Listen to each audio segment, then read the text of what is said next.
Ward 7 of Mercy General was supposed to be a place of healing. Soft, beeping monitors, the faint smell of antiseptic, the low hum of a building that existed purely to keep people alive. For Julie Lewis, it had been something rarer than medicine. It had been safe. For 6 days, nobody could touch her. For 6 days, she slept without flinching in the shadows. She had even smiled at the night nurse, a small, fragile thing, like a woman finally remembering what peace felt like after 3 years of forgetting.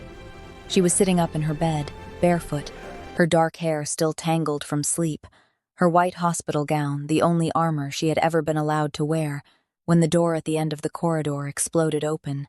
She didn't need to see his face. She knew his footsteps. She had memorized the particular weight of his rage the way a soldier learns the sound of incoming fire, not to understand it, but to survive it. Michael. He moved through that hospital corridor like a force of nature that had learned to wear a man's body. 6 feet 3 inches of shaved muscle packed into a tight black t-shirt, his wide, aggressive stride scattering everything in his path, a rolling IV stand sent crashing, plastic bottles of saline exploding like grenades against the linoleum, tubing whipping through the air as he closed the distance between them in seconds. Julie was already screaming before his hand locked around her arm. The grip was iron, absolute, the grip of a man who had never once been told no and allowed it to stand. "You thought you could hide from me?" His jaw was set, his eyes burning with that terrifying particular madness. She knew better than her own reflection that look that said she was not a person to him. She was property. She was his, and he had come to collect. She dug her bare toes into the cold floor. She scratched, she twisted. The IV ripped from her arm, and blood bloomed across the white of her gown like a flower opening too fast. A passing medical cart exploded sideways. An overhead light flickered and buzzed as her shoulder slammed the wall. None of it mattered. He was still pulling her forward, toward the exit, toward the dark, and not a single person in that corridor moved to stop him. Until the shadows at the far end of the hallway shifted. It was subtle, the way truly dangerous things always are. A stillness first, then a presence, then a figure, stepping unhurried and immaculate from the darkened alcove where the corridor bent, stepping directly into the cold wash of the fluorescent lights, as though he owned every particle of light and dark in this building. He did. Bong. He was lean and precise, in a way that made every other man in the corridor look unfinished. A perfectly tailored all-black suit over a dark shirt, not a single crease out of place, both hands resting with impossible calm in his trouser pockets. His face was sharp, composed, almost academic, the way a man looks when he is solving a problem he has already solved 100 times before. His eyes found Michael immediately, his lips curved into the faintest smile. Not the smile of a man about to fight. The smile of a man watching the last domino begin to fall. Michael felt it before he understood it, that primitive animal signal that fires in the spine before the brain catches up. He turned. He saw Bong standing there, perfectly still in his path, and something shifted behind his eyes. The rage faltered. For the first time in 3 years, the hand gripping Julie's arm hesitated. Because Michael was a predator. He understood predators, and every instinct he had was now screaming that he had just dragged his prey directly into the territory of something infinitely more lethal than himself. Bong tilted his head, very slightly, and spoke one word. One word, low, conversational, almost polite, the kind of word that doesn't raise its voice because it has never needed to. And in that single syllable, Michael's entire world began to end. Subscribe to see how this unfolds, and drop a comment letting me know where you're watching from. I would love to say hello to you, just to know how far our story is reaching. The word Bong spoke was a name, not Michael's name, something older than that, something in Korean low and precise, the way a surgeon names the instrument he needs next. And from the darkness behind him, 2 men materialized on either side of the corridor like they had been part of the wall this entire time, waiting only for permission to exist. Michael's grip on Julie's arm didn't loosen, not yet, but his body told the truth his face was trying to hide. His shoulders squared, his chin lifted. The reflexive posture of a man who has always solved problems with his size, recalibrating in real time against a problem his size could not solve. "You need to walk away," Michael said. His voice was still steady. "A performance. This is between me and her. This doesn't have anything to do with you." Bong considered this the way a man considers a weather forecast mildly interesting, ultimately irrelevant to his plans. He took one step forward, unhurried, his dress shoes making a single clean sound against the linoleum. "She is in my hospital," he said. "Everything inside this building has something to do with me." The words landed like a door closing in a sealed room. Julie felt the shift in Michael's hand, a fractional tightening, the instinct of a man gripping something harder right before he loses it. She had felt that grip her whole life. She knew exactly what it meant. She drove her elbow backward into his ribs with everything she had. It was not enough to free her. It was not meant to be. It was only meant to be a distraction, and it worked, because in the half-second that Michael's attention snapped down to her, Bong moved. He did not run. He did not lunge. He simply closed distance with the efficiency of someone who had long ago decided that urgency and panic were two different things. His right hand came out of his pocket, caught Michael's wrist at a specific angle, and applied pressure to a point that turned 230 pounds of muscle into a problem of geometry rather than strength. Michael's hand released Julie's arm. His body folded at the elbow like a question mark, and the sound that came out of his mouth was not rage, it was surprise, which was so much more satisfying. Julie stumbled forward.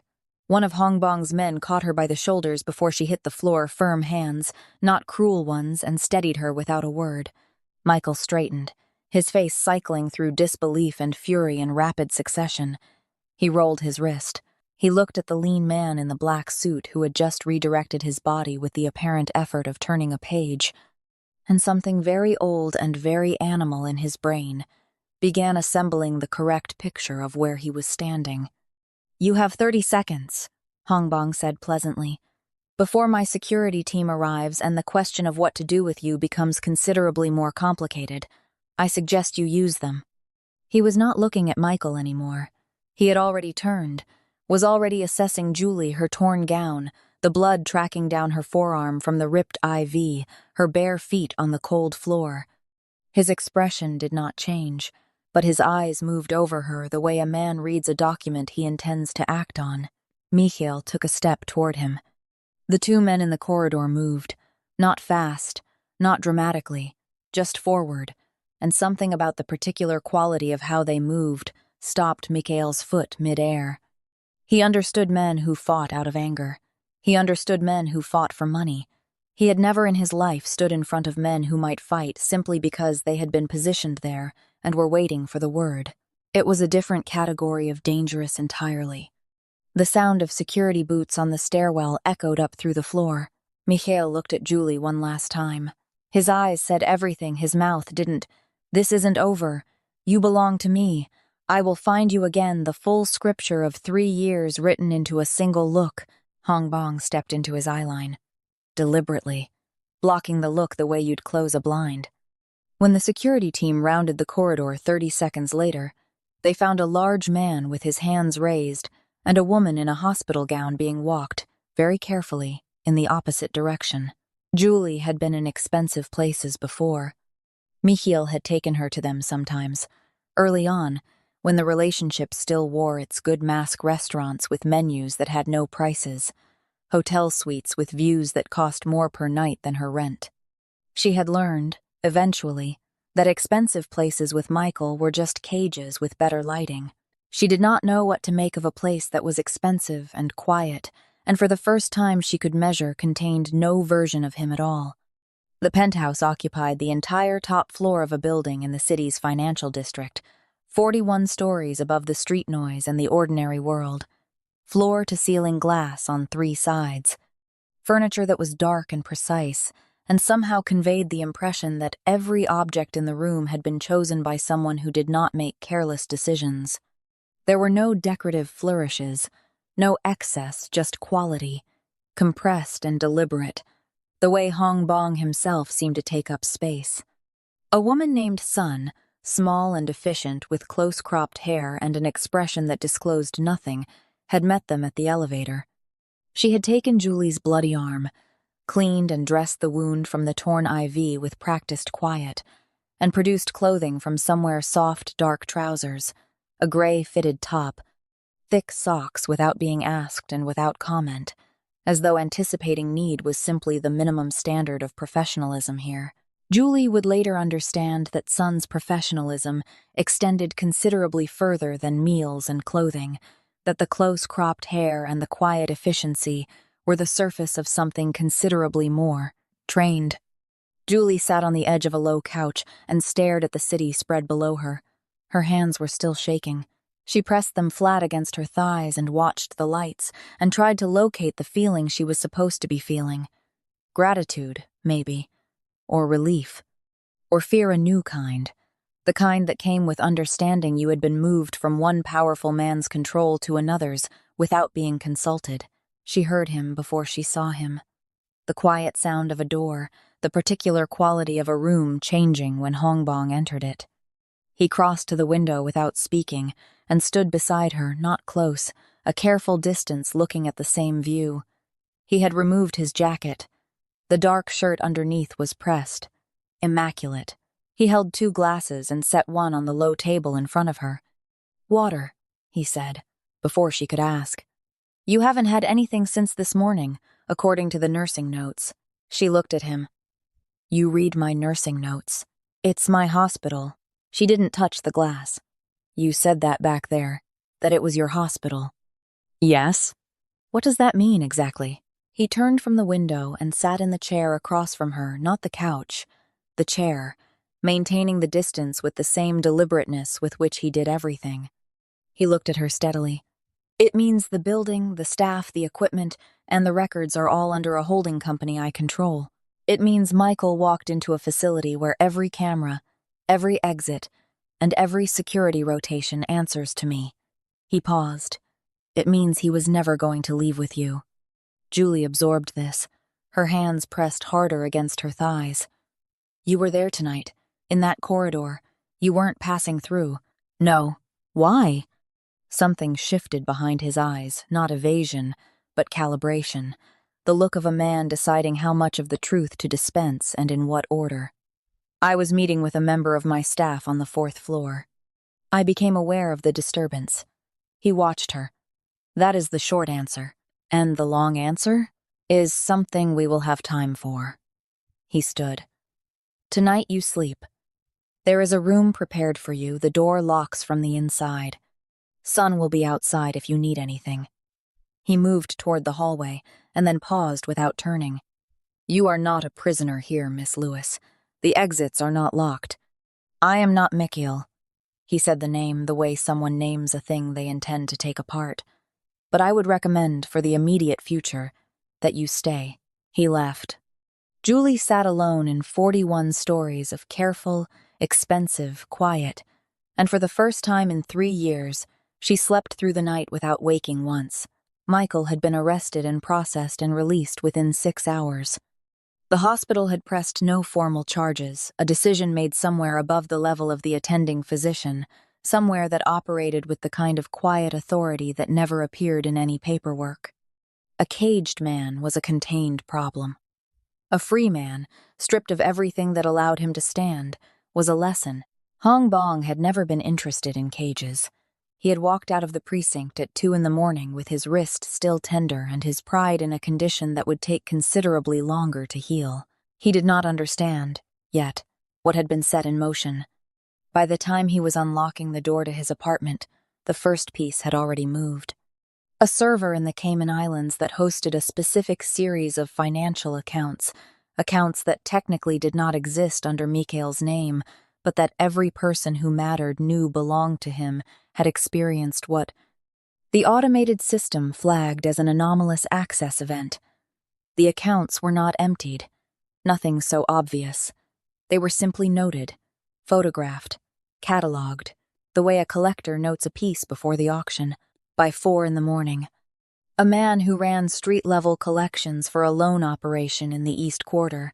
A man who had been quietly extending Michel significant credit for the better part of 2 years, on the understanding that Michel's particular reputation was collateral enough, received an anonymous document. The document contained a precise and accurate accounting of every dollar Michel owed, cross-referenced with a series of transactions that demonstrated, fairly conclusively, that Michael had been servicing a competing debt with money this man believed was earmarked for him. The man made 3 calls before sunrise. Bong made none. He did not need to. He had people for the calls, people for the documents, people who understood that the most efficient demolition of a man's life happened not through violence, but through the surgical removal of every structure that allowed him to stand. He was eating breakfast congee, black tea, the newspaper physical and folded when Sun brought him the morning report on a slim tablet and set it beside his cup without comment.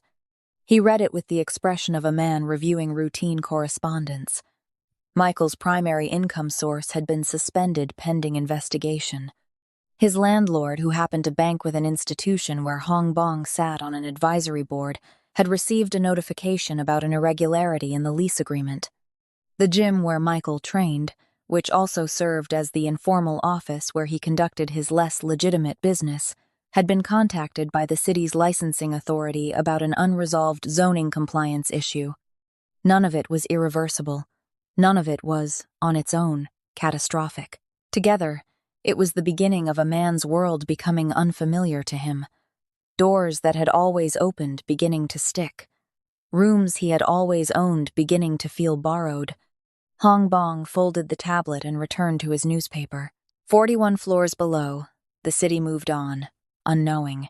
The bag had been in the closet of her hospital room since she'd arrived. Julie had packed it the night she left. Really left. The last time, the time she had promised herself, was different from every other time she'd packed and unpacked and been pulled back. She had grabbed it from under the bed in the 40 seconds between him going to the bathroom and the front door. Clothes, her ID, her bank card, the small framed photo of her mother that she'd kept hidden inside a coat pocket for 2 years because anything visible became a weapon in his hands eventually.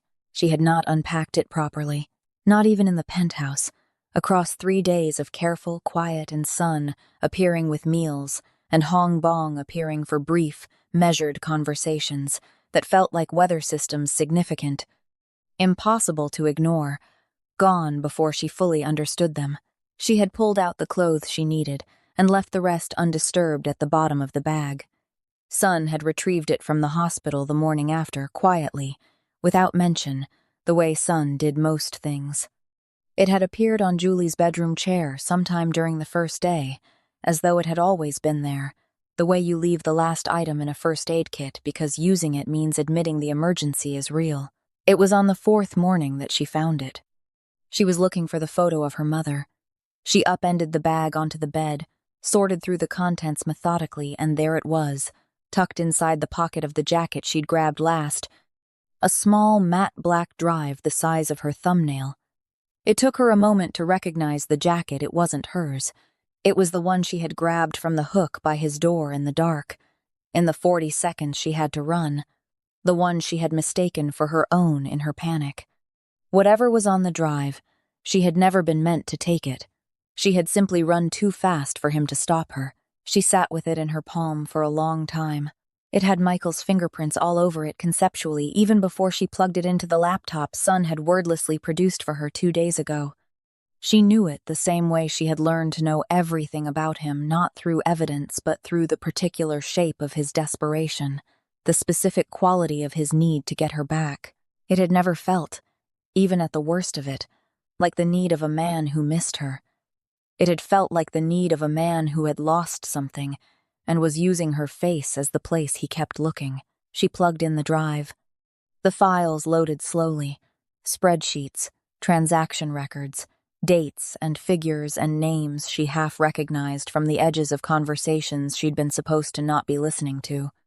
Numbers that were large enough to make her breath go shallow.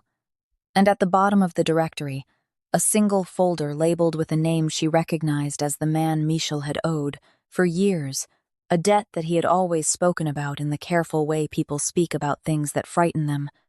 She understood, sitting there with the cold light of the screen on her face, that she had not been running from a man who loved her badly. She had been running from a man who needed her to be retrievable, because whatever was on this drive was the only thing standing between him and people who made Hong Bong's world look straightforward. She was still sitting there when the knock came at the door. She closed the laptop. "Come in," she said. Her voice was steadier than she expected. Hong Bong opened the door and stopped. He read her face the way he read everything, quickly, completely, without telegraphing what he found. His gaze dropped to the laptop, then to the drive still inserted in its port, then back to her. He crossed the room and sat in the chair by the window, the same careful distance he always maintained, and waited. She pulled the drive out and held it up between them. "This was in my bag," she said. "I think this is why he came." Hong Bong looked at it. Something moved behind his eyes that was not quite surprise, more like the confirmation of a theory he had already formed and set aside to be verified. He reached across the space between them, not taking the drive, just waiting. She placed it in his palm. He turned it over once. "How much did you look at?" "Enough." She watched him. "He owes money to people. Dangerous people. This is the proof." "Yes. And if those people had this proof, they would have leverage over him that would make his current situation significantly more precarious." Hong Bong set the drive on the table between them. He needed it back. "You were the only person who could have taken it, even unknowingly." Julie looked at the drive. Such a small thing. Smaller than her thumbnail. 3 years of her life, compressed. "He was never coming for me," she said, and was surprised by how level her voice stayed. "He was coming for that." Hong Bong was quiet for a moment. "Both things can be true," he said, and she looked up at him. "Men like Michael don't distinguish between what they want and what they need." "You were both, to him." He paused. "That doesn't make it more acceptable. It makes it more dangerous." She looked at him for a long time. He met her eyes without looking away, without the calculation she expected, with something she didn't quite have a name for yet. "What do you do with it now?" she asked. The corner of his mouth moved, barely. "Something useful," he said. That evening, Sun appeared in Julie's doorway and set the drive on the bedside table without a word. It looked identical to the one Julie had handed across the room hours earlier. It was not. Hong Bong had already taken what he needed from it, and what he had put back in its place was considerably more useful to him than the original. The days between settled into a shape she hadn't expected. Not comfortable exactly, but structured, which was its own form of relief. Meals at regular hours. Sun, appearing and disappearing like punctuation. Hong Bong, present in the way that serious weather is present. Not always visible, but always felt. On the 12th day, Julie walked out of her room at 11 at night and found Hong Bong standing at the floor-to-ceiling window with a glass of something dark in his hand, looking at the city below with the expression of a man conducting a silent inventory. She had not been able to sleep. The nightmares had been better, less frequent, less vivid, but tonight something had clawed its way back up. She had lain in the dark for 2 hours before the 4 walls of the room began to feel like something they weren't. She stood at the edge of the living space in her socks and the gray top and said nothing. He turned at the sound of her, assessed her quickly, and then turned back to the window without comment. The specific quality of silence that was not indifference, but was instead the offer of company, without the demand for explanation. She crossed the room and stood beside him. The city was spread below them, glittering and indifferent, full of ordinary people in ordinary apartments living lives with ordinary proportions. She had wanted that once. She had been fairly certain, 6 months ago, that she would never have anything again. "I have been thinking," she said. "That seems likely," he said, which was not what she expected. And she felt something loosen in her chest, the surprised beginning of something that wasn't quite a smile but was adjacent to one. "I've been thinking that I don't know anything about you," she said. You know everything about me. You had my nursing notes. You have the drive. You've been, she gestured, a small motion that was meant to contain the entire preceding 12 days. Whatever you've been doing to his life, and I don't know who you are. Hong Bong was quiet. He turned the glass slowly in his hand. You know what I am, he said. That's not the same thing. He considered this with the seriousness he applied to everything. No, he agreed. It isn't. He looked at her. What do you want to know? Why you stayed? She said. In that corridor. You said you were meeting with staff. You could have had your security handle it and kept walking. But you came yourself. She watched him. Why? The city lights moved across his face. He was still for a long time, not evasively, but with the stillness of a man forming something precise rather than something fast. I have controlled many things in this city, he said finally.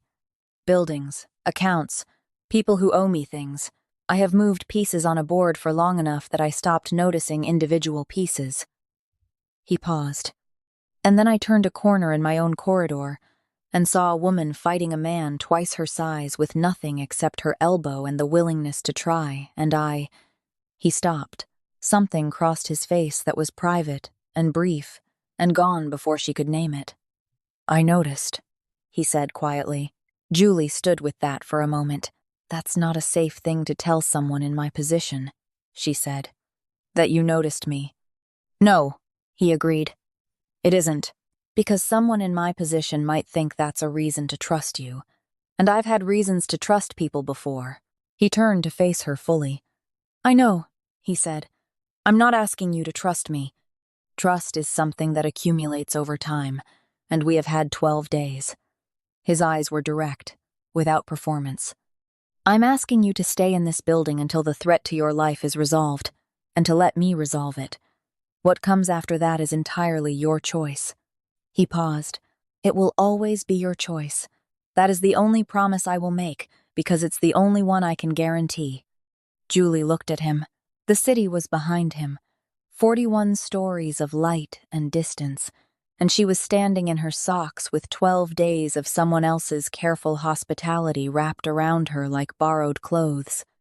She had come here with nothing. A bag, a drive she didn't know she had, and the particular brand of exhaustion that 3 years of surviving someone leaves in the bones. She had not come here expecting to feel like a person again. She had not come here expecting to feel anything except the temporary relief of a locked door. I'll stay, she said. Not because the door was locked, not because the city was 41 stories down, but because she had watched him, for 12 days, to keep every quiet thing he had said he would keep, and because the promise he had just made was the first promise anyone had ever offered her that was shaped like space rather than walls. Hong Bong nodded once. He turned back to the window. They stood together in the quiet, the city below them indifferent and enormous and full of a man who was beginning, street by street and dollar by dollar, to understand that he had made the last mistake of his particular life. Neither of them spoke again for a long time. Neither of them needed to. It started with her hands. Hong Bong had noticed them first the way she held them, slightly curled, close to her body, the unconscious posture of someone who had learned that hands left open and visible were hands that could be grabbed. He had said nothing about it for the first week. He was a patient man. He understood that certain habits lived in the body rather than the mind, and the body required a different kind of conversation. He cleared the furniture from the center of the penthouse's secondary room on a Tuesday morning, and was already standing in the middle of the empty floor when Julie came looking for Sun and found him instead. He was not in his suit. Dark training clothes, no jacket, sleeves pushed to the elbow. It was the most undone she had ever seen him, and somehow it made him look more dangerous. Not less the suit, she realized, was armor of a kind. A layer of civilization over something considerably more elemental. You don't have to, he said, before she could speak. But the offer is there. She looked at the cleared floor. She looked at him. I don't know how to fight, she said. Not yet, he said. She had expected she didn't know what she had expected. Something aggressive, perhaps. Something that moved fast and demanded the same in return. What he gave her instead was slow and almost meditative, like he was teaching her a language rather than a skill. Stand here. Wait here. When something comes at you from this direction, your body wants to do this, and that is wrong, and here is why, and here is what to do instead. He never touched her without asking first. That was the thing she noticed and kept noticing, kept turning over in her mind in the quiet afterward. May I move your arm? I'm going to show you something with your wrist. Is that all right? As though her body was a place that required an invitation. As though the concept of her own consent was something worth repeating until it became familiar again. She was not good at first. She was stiff and self-conscious, and twice she flinched away from a slow, telegraphed demonstration and was humiliated by the flinching in a way she couldn't entirely explain. He registered it both times and continued without comment, without pity, without the particular performative patience that would have felt like condescension. He simply waited until she reset and then continued from exactly where they had stopped, as though the pause had been entirely ordinary. By the second week she was arriving before him. She would push the chairs back herself and stand in the middle of the cleared floor in her training clothes, working through the sequences alone, the footwork, the redirection, the specific geometry of making a larger body's force work against itself rather than through her. She found, in the repetition, something she had not expected to find. Not confidence exactly, not yet, but the beginning of it. The first cells of a thing that would eventually be confidence, dividing slowly in the dark. Bong would arrive and watch her for a moment from the doorway before he stepped in, and she pretended not to notice the way he watched, and he pretended not to know she was pretending. And this small shared fiction was its own kind of intimacy.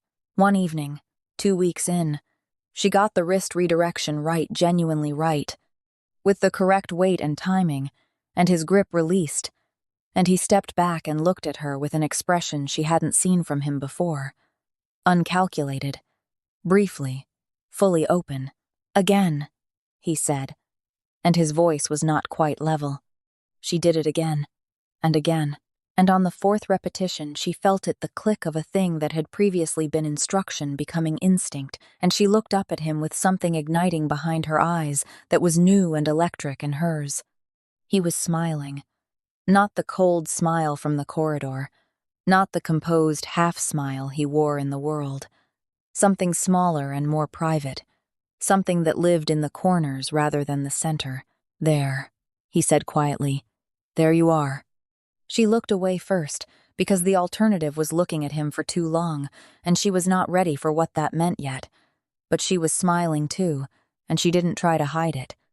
And the room felt different for the rest of the evening, charged and warm, and full of the particular electricity of two people, discovering they are more visible to each other than they intended to be. Michael had been reduced, and he knew it. He knew it the way an animal knows the edge of its territory has contracted not through reason, but through a series of encounters with walls where there had been open ground, numbers that no longer answered, rooms that no longer opened, men who had called him by his first name for years, who now took a beat too long before picking up the phone. He sat in the back of a bar in the West Quarter that was not his usual bar, in a neighborhood that was not his neighborhood, across from a man named Drez who wore too many rings and had the flat, patient eyes of someone who had waited out many situations and would wait out many more. Drez represented a particular faction of the city's underground who had been in quiet conflict with Bong's operation for the better part of 3 years, not open war. But the kind of sustained territorial friction that expressed itself in missing shipments and inconvenient audits and the occasional disappearance of a mid-level operative, they had been looking for an angle. They had been waiting for the right piece of leverage to move against a man who had, thus far, been remarkably resistant to the kind of pressure they knew how to apply. He had sent someone for it, a courier he used when things needed to move without a name attached. It had arrived at his door in a plain envelope 2 days after his release. No note, no sender. He had not questioned it. He had been too desperate to question it. He did not know, and would not know until it was far too late that the drive he held had never left Hong Bong's control at all. Michael put the drive on the table. Drez looked at it without touching it. "That's the ledger?" "Everything," Michael said. "His accounts, his facility ownership, the names of every official in this city on his payroll. You put that in front of the right people, his entire operation folds from the inside." He paused. "And I want the woman." Drez picked up the drive, turned it over, set it back down. "The woman," he said, with the mild curiosity of a man repeating a word in a foreign language. "She comes with me, unharmed. That's the condition." Drez looked at him with the flat eyes for a long moment.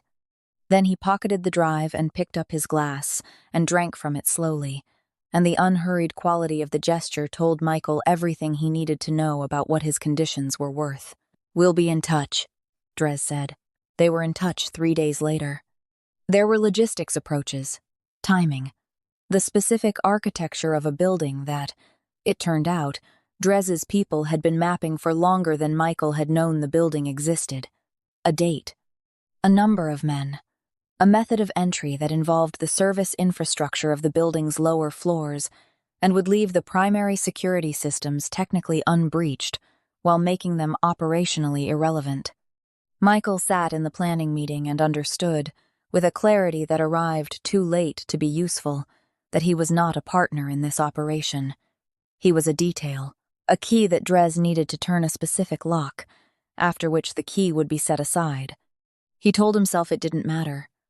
He told himself that what mattered was getting into that building, getting to her, getting back what had been his. He had been telling himself versions of this story for so long that he had lost the ability to hear how it sounded. He was the last person in the room to understand that the story was ending. The alarm was a sound Julie had never heard before, not the sharp civilian shriek of a fire alarm, but something lower and more serious. A tone that seemed to vibrate in the architecture itself, rather than come from any single source. She sat up in the dark and was on her feet before she was fully awake, the training doing what training was designed to do. Sun was already at her door when she opened it. Not panicked. Sun was constitutionally incapable of panic, Julie had concluded, but moving with a compressed urgency that was more alarming than any visible fear would have been. "Service entrance on 12, Sun said, already walking. 8 men, possibly more. Mr. Hong is aware." "Where is he?" "Coordinating. Come." The penthouse was different at night, in an emergency, the ambient low light replaced by something cooler and more operational. And people she had seen only peripherally over the past weeks were now moving through it with a focused efficiency that revealed what they actually were. Not staff. Not exactly. Men and women who had been living in this building the same way the security detail lived in it, performing ordinary functions as a secondary occupation to whatever their primary one was. Sun led her toward the interior room, the room with no exterior windows, reinforced, designated for exactly this eventuality. Julie stopped in the hallway. "I'm not going in there," she said. Sun turned. "Miss Lewis." "I understand what that room is," Julie said. Her voice was steady. She was surprised by how steady it was. "I understand why it exists. I'm not going in it." Sun looked at her for a moment with something that might, on another face, have been approval. "Mr. Hong will not be pleased." "Mr. Hong can take it up with me afterward," Julie said. And something about the sentence, its ordinary, grounded confidence, landed in her chest like something solid taking root. She went to the training room. She pushed the chairs back herself, automatic now, and stood in the center of the cleared floor in her socks and her dark clothes, and she breathed the specific breathing Hong Bong had taught her, the kind that narrowed the world to the immediate and made the immediate manageable. Below her, she could feel the building in a way she hadn't before, not literally, but in the way that a place you have inhabited for weeks becomes an extension of your awareness. She knew which sounds were normal and which weren't. She heard the elevator shaft active on a floor it shouldn't be active on. She heard the difference between footsteps that belonged here and footsteps that didn't. She heard, eventually, the sound of one set of footsteps that she knew better than her own. The door of the training room opened. Michael filled the frame. He was breathing hard, not from fear, from effort, from whatever it had taken to get from the service entrance on 12 to the 41st floor, while Hong Bong's people were actively managing the building. Later, Julie would learn that 2 of Hong Bong's men had let him through the last corridor deliberately, on instruction because Hong Bong had wanted Michael to arrive exactly where he arrived, and find exactly what he found. His black t-shirt was torn at the shoulder. There was blood on his forearm that she didn't think was his. He looked, for the first time in 3 years, like a man who had been in a real fight rather than conducting one. He saw her standing in the center of the cleared floor, and something moved across his face that was not what she expected. Not triumph, not the familiar cold satisfaction she had catalogued and dreaded. Something rawer than that. Something that might, in another man, have been recognized as grief, the grief of a person who has pursued a thing so far past the point of reason that the pursuit has become the only self they have left. "Julie," he said. His voice was different. She noticed that and filed it away. "You need to leave," she said. He almost laughed, a short, broken sound. "I need the drive." "I know." "Then you know why I'm here. Give it to me, and I walk away. You never see me again." He took a step into the room. "I know you don't believe that, but I'm not here for what you think. I just need—" "I know exactly what you need," she said. "And I know what it would cost me. So no." He took another step. Old instinct spiked up her spine, the urge to step back, to make herself smaller, to find the fastest path to a wall she could put behind her. She felt it arrive and she let it pass through her, the way Hong Bong had taught her, not suppressed, not denied, just acknowledged and released, because the body's fear was information and not instruction. She moved her weight forward instead of back. She widened her stance. Something flickered in Michael's eyes. "Don't," he said, and it was almost gentle, and that gentleness was the most frightening version of him she had ever encountered, because she knew what it cost and what it covered. He crossed the room fast. Large and fast, the way he had always moved when decision had been made, with the particular certainty of a man who had never genuinely been stopped by anything his own size or smaller. She was not his size, but she had been taught by someone who had spent years studying the difference between size and force, and who had understood, before Julie did, that they were not the same thing. She moved to his outside, the way she'd practiced. His reaching arm passed over her shoulder instead of closing around it. She got her hand on his wrist at the point Hong Bong had shown her, and she pulled in the direction he was already moving, adding to his momentum rather than opposing it. And 230 pounds of Michael became a problem that gravity was suddenly very interested in. He hit the floor hard. Not a fall, a landing, loud and disorienting, and she stepped back and reset before he'd fully processed what had happened. He was up faster than she expected. He always was, but she had bought herself the most important thing, the thing that had never been available in 3 years of the other version of this. She had bought herself a moment in which he looked at her differently, in which the category she occupied in his understanding shifted, fractionally, irreversibly. He came at her again, and this time there was less certainty in it, which made him more unpredictable, and she felt the difference and adjusted. And she was in the process of adjusting when his sheer size made the geometry wrong, and his hand caught her forearm, and she felt herself losing the angle. The door of the training room opened. Hong Bong stepped in. He was not rushed. He was not loud. He assessed the room in approximately 1 second, Julie's arm in Michael's grip, the cleared floor, the 2 of them in the particular configuration that told him everything he needed to know about what had already happened before he arrived. He looked at Julie first, a question in his eyes, a quick and complete one. She gave him the smallest nod. "I'm all right. I had him. I just need—" He crossed the room. What followed was not a fight in the way that word is usually meant. A fight implies uncertainty, implies 2 forces of comparable weight contending for an outcome that could go either way. What Hong Bong did to Michael in the next 2 minutes was something closer to a proof, a systematic, precise, and absolute demonstration of a principle, the principle being that physical dominance, real dominance, had never been about size. He dismantled Michael the way he dismantled everything methodically, without waste, without the performance of anger. Each movement was specific and deliberate, and addressed a different layer of the structure Michael had built his entire sense of self upon. His reach, his balance, his certainty that the world was organized around his capacity to impose himself upon it. By the end of it, Michael was on the floor of the training room and he was not getting up. Not because he was physically incapable, he would be physically capable eventually, but because something in him had been reached and extinguished that no amount of recovery would relight. He lay there and looked at the ceiling, and there was nothing in his face anymore that was dangerous. There was only a man on a floor, at the end of something, and the specific emptiness that comes when the story you've been telling yourself for years finally runs out of words. Bong stepped back. He straightened his cuffs. He looked at Michael with the dispassionate assessment of a man who has resolved a problem and is already thinking about the next one. Then he turned to Julie. She was standing against the wall, not cowering against it, standing against it, upright, breathing, present. Her forearm would bruise where Michael had grabbed it. Her hands were loose at her sides, not curled. Bong looked at her for a long moment.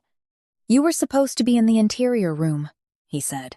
His voice was entirely level. "I know," she said.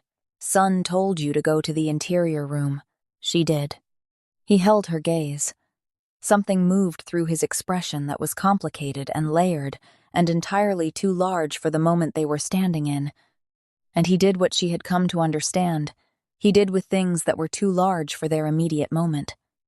He filed it, precisely, for later.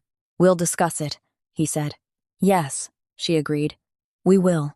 Michael left the city 11 days later. Not in the way living people usually leave cities, not with a moving truck or a forwarded address or a series of small logistical considerations. He left in the way that men leave when the alternative has been made comprehensively clear to them by someone with the resources and the patience to make things clear without ever needing to raise his voice. His debts had been structured. The ledger had been deployed not publicly, not in any way that would attract the kind of attention that created complications, but specifically and surgically, placed in the hands of exactly the people whose knowledge of its contents would make Michael's continued presence in this city a problem he could not survive. The men he had owed, the rival faction he had traded with. Drez, who had taken the drive and subsequently discovered that the drive contained exactly what Michael had promised, and also a small, embedded tracking file that had been there since Bong's people had copied and replaced its contents weeks earlier. Drez's operation had other problems now. Michael understood, by the end of the second week, that he had been not just defeated but archived, that everything he had done and owed and promised was now documented and held by a man who would deploy it the moment Michael's coordinates moved in the wrong direction. He was not imprisoned. He was not threatened with specificity. He was simply made to understand that he had exhausted every available option in this city, and that the continuation of his existence required him to find another one. He was seen at the airport on a Tuesday morning with a single bag and the expression of a man who has swallowed something that will take a very long time to digest. He did not look back. Bong received the confirmation during breakfast and continued eating. He finished his tea. He read the last quarter of the newspaper. Then he folded it and set it aside with the clean finality of completing a chapter. And he sat for a moment in the quiet of the penthouse, with the city spread below him and something in his chest that was not quite peace, but was proximate to it. He went to find Julie. She was on the roof terrace when he found her a space she had discovered 2 weeks ago and had been returning to with increasing frequency, a long, planted terrace on the north side of the building with a wooden bench and the kind of view that made the city look, from sufficient altitude, like something orderly and manageable. She was sitting on the bench in the morning light with her legs folded under her and a cup of coffee in both hands, her dark hair loose, wearing the gray top and dark trousers that had become her default. And she looked. He stood at the terrace door and looked at her before she saw him. She looked settled, rooted, like a person who had located something in herself that was no longer contingent on the absence of threat. She heard the door and turned, and the look she gave him told him she already knew, at least partly. The particular quality of the morning, perhaps, or simply the fact that she had learned, over weeks of careful proximity, to read him with a fluency she hadn't consciously developed. "He's gone," she said. "Yes." She turned back to the city. She was quiet for a moment, the way she was quiet when she was turning something over and wanted to get it right before she spoke. "I don't know what I feel," she said. "I thought I would feel more relief or—" She paused. "I thought it would feel like a door closing, but it feels more like a weight that has been so present for so long that its absence is disorienting," Bong said quietly, "and that it will take time to learn how to stand without accounting for it." She looked at him. "Yes," she said. "Exactly that." She studied his face. "You know that feeling."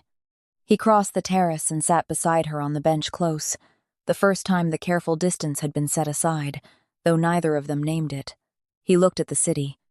"I have carried many things for a long time," he said. "Not all of them were mine to carry. It takes time to learn the difference." Julie was quiet. The morning light was doing something particular to the city below them, turning the glass of distant buildings gold and making the whole thing look, temporarily, like something almost innocent. "I've been thinking," she said, "about what comes next." She looked at her coffee. "I don't have an apartment. I don't have—" She almost laughed. "I have the clothes Son bought me, and a bruise on my forearm, and a working knowledge of wrist redirection, and a choice," he said. She looked at him. "I told you on the first night," he said. "It would always be yours." She searched his face. He did not compose himself into something more legible or more manageable, but sat with his face as it was, which was a more vulnerable act than anything she had watched him do in a room full of dangerous men. "What would it mean?" she asked. "Staying.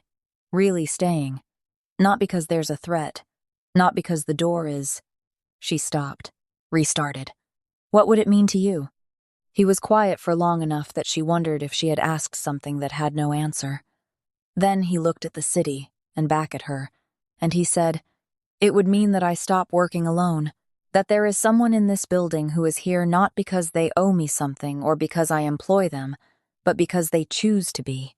He paused. "It would mean I have to be worth choosing." He held her eyes. "I intend to be worth choosing." Julie sat with this. She turned the coffee cup in her hands, warm and solid and real, and she looked at the city that had been the backdrop to 3 years of her diminishment, and was now, this morning, just a city full of ordinary complexity, capable of being moved through, no longer synonymous with being trapped. She had come into this building with nothing except the remnants of herself. She had been put back together here, not by someone who had fixed her. She understood that the fixing had been hers, had always been hers, but by someone who had created the conditions in which the fixing was possible. Space, safety, patience, the repeated, quiet insistence that her choices were real and would be honored. She thought about the woman on the hospital floor in the white gown with the torn IV. She did not feel sorry for her. She felt something fiercer than that, a protective, grounded tenderness for the version of herself that had survived, that had kept going even when going meant being dragged. She had stopped running. She had not noticed exactly when it happened, but she had. "All right," she said. Bong looked at her. "All right," she said again, steadier, like a person confirming coordinates. "I'll stay." Something crossed his face open, unguarded, gone quickly but not quickly enough. He looked at the city. He looked back at her. He turned his palm up on the bench between them, not reaching, not demanding, just offering. She looked at his hand for a moment. Then she put hers in it. Below them, the city moved on, indifferent and enormous, full of its ordinary emergencies and ordinary joys, full of people who would never know that on the 41st floor of a glass building in the financial district, a woman who had been told for 3 years, that she was nothing, had chosen her own life with both eyes open and her hands uncurled. The morning light held them both. It was enough. It was, for the first time in longer than she could accurately measure, more than enough. But every ending is only a door, and somewhere in this city, someone has been watching, not Michael, not Drez, not anyone Julie has learned to fear yet. Someone who knows Hong Bong's name the way you know the name of something that once destroyed you. The next story begins where this one couldn't see. Subscribe and turn on notifications, because what's coming for them next will make everything that just happened look like the quiet before the storm. Drop a comment and tell me where you're watching from. I would love to say hello. And like this, if Julie and Hong Bong have already taken up permanent residence in your chest, because trust me, you are not ready for what is buried in his past. See you in the next one.